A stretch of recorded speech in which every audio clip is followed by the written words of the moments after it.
एक छोटे से शहर में एक बहुत ही भोला और सीधा साधा आदमी रहता था जिसका नाम गोपाल था। गोपाल की सादगी और भोलापन उसकी सबसे बड़ी विशेषता थी और यही बातें उसे शहर में सबसे अलग बनाती थी। एक दिन गोपाल ने सोचा कि वह शहर के सबसे बड़े रेस्टोरेंट में खाना खाने जाएगा, जहां उसने सुना था कि खाने के साथ साथ मनोरंजन भी होता है। रेस्टोरेंट में पहुंचते ही गोपाल ने देखा कि वहां एक बहुत बड़ा स्टेज बना हुआ था जहां एक कॉमेडियन अपनी कॉमेडी से लोगों को हंसा रहा था। गोपाल ने सोचा कि वह भी स्टेज पर जाकर कॉमेडी करेगा, क्योंकि उसने सुना था कि कॉमेडियन बनना बहुत आसान है। उसने रेस्टोरेंट के मालिक से कहा कि वह भी स्टेज पर जाकर कॉमेडी करना चाहता है। मालिक ने सोचा कि गोपाल की सादगी और भोलापन देखकर लोग हंसेंगे, इसलिए उसने गोपाल को स्टेज पर जाने की अनुमति दे दी। स्टेज पर जाते ही गोपाल ने अपनी कॉमेडी शुरू की। उसने कहा, दोस्तों, मैं आपको एक बहुत ही मजेदार कहानी सुनाने जा रहा हूँ। एक बार मैं अपने घर में था और मेरे घर में एक बहुत बड़ा चूहा आ गया। मैंने उस चूहे को पकड़ने के लिए एक बहुत बड़ा जाल बिछाया, लेकिन चूहा जाल में नहीं फंसा। मैंने सोचा कि चूहा बहुत चालाक है,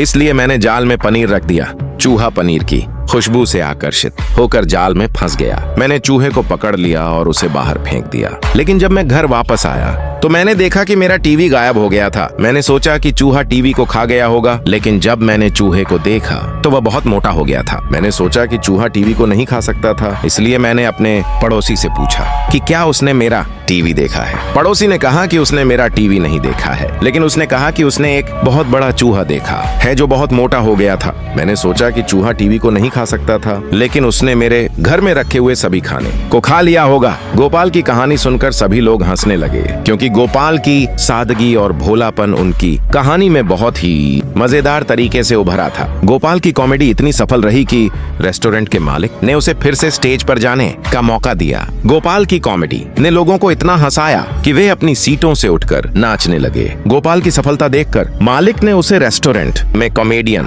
के रूप में काम करने का प्रस्ताव दिया, जिसे गोपाल ने खुशी खुशी स्वीकार कर लिया।